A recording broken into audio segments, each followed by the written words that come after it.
Nagkahiwalay ba kayo o iniwan ka ba niya at gusto mo ba na pabalikin siya gamit lamang ang kanyang lumang gamit o gamit lamang ang kanyang damit o kahit anong klaseng gamit na galing sa kanya na meron ka? Hello mga guys, kumusta kayo? Panibagong araw, panibagong video na naman tayo, and sa araw na ito, isa na namang video ang aking ituturo sa inyo na simpleng gabay o simpleng pamamaraan na makakatulong sa atin. At bago ang lahat, gusto ko lang mag-disclaimer sa mga taong hindi naniniwala at hindi gusto ang mga kagaya nitong video. Please skip this video and maghanap kayo ng videos na gustong gusto nyo, dahil ang video na ito ay para lamang ito sa mga taong naniniwala and gusto mag-try. Sa lahat po ng mga nagko-comment dito sa aking video dito sa loob ng aking channel, mag-ingat sa lahat ng mga nagre-reply sa inyo na dinadala kayo sa kanilang WhatsApp and Imo app upang makaiwas po tayo sa scam. Ngayon po, ituturo ko sa inyo paano siya pabalikin. Paano siya bumalik sa iyo gamit lamang ang kanyang gamit na meron ka. Kahit anong klaseng gamit o damit na meron ka na nanggagaling sa kanya. Ito ay magagamit mo upang mapabalik mo ang taong iyong minamahal. Ngayon po, ito ay pwedeng gamitin kahit na matagal na kayong nagkakahiwalay o kahit ilang taon na kayong nagkahiwalay. So, paano nga ba natin ito gagawin? And bukod sa damit niya or gamit niya na ating ihanda is kailangan din natin dito ng bond paper. So, medyo malaki-laki na bond paper na ating gamitin and panulat. So, yun lamang ang ating gamitin. So, ayun po, kapag ready na yung mga naibanggit ko na ating gamitin na bagay o materialis na ating gagamitin sa paggawa ng ritual na ito, isunod mong i-ready is ang inyong sarili. Kailangan i-claim mo sa iyong sarili na ito ay gustong-gusto mong gawin at hindi kayo nagdududa. Kailangan na kapag gagawa kayo ng isang ritual ay hindi kayo nagdududa dapat at buo ang inyong loob sa paggawa nito. So, kapag ready ka na, ay pwede mo na itong simulan.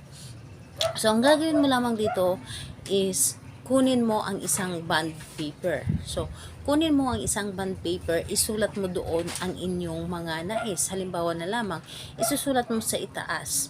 Isusulat mo sa itaas yung kanyang pangalan at apelyido. Yes po.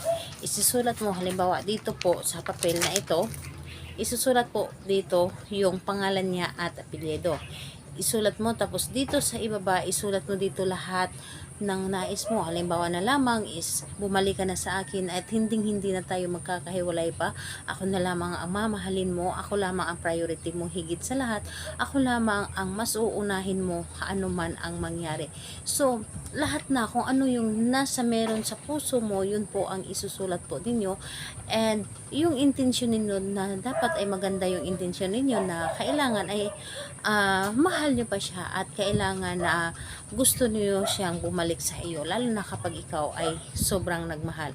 So, kapag naisulat nyo na lahat-lahat ng nais ninyo sa isang bond paper or papel, so, kahit hindi yung mga ganitong papel lamang sa notebook. So, basta ito ay papel or bond paper. So, kapag naisulat nyo na lahat-lahat ito, yung damit or gamit niya, kung ano man yung meron, halimbawa relo, singsing, hikaw, or basta mga gamit or damit, kahit ano.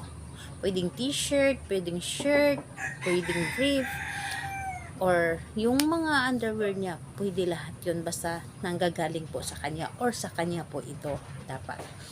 So, kapag naisulat nyo na lahat-lahat yung mga nais ninyo sa isang papel, yung damit niya or gamit niya, ilagay po ninyo doon, ipagsama nyo po sa isang papel.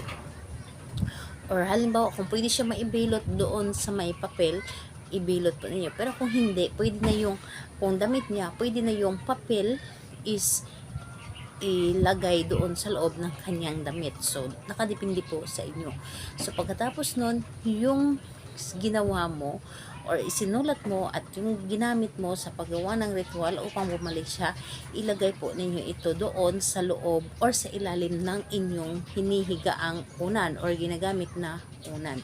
So, higaan nyo lamang ito hanggang sa maramdaman mo or magpaparamdam siya na bumalik na siya sa buhay mo. So, gawin lamang natin ito sa araw ng Tuesday and Friday dahil yun po ang pinakamalakas na araw na gagawa tayo ng mga rituals. And, ayun po, pwede naman sa ibang araw kung ito po ay full moon. So, gawin lamang ito na may buo ang tiwala, buo ang loob sa paggawa ito ay sabayan din ninyo ng positibong paniniwala, ito ay gagana po sa inyo. So ayun po, salamat po sa inyo. Bye bye everyone, God bless us all.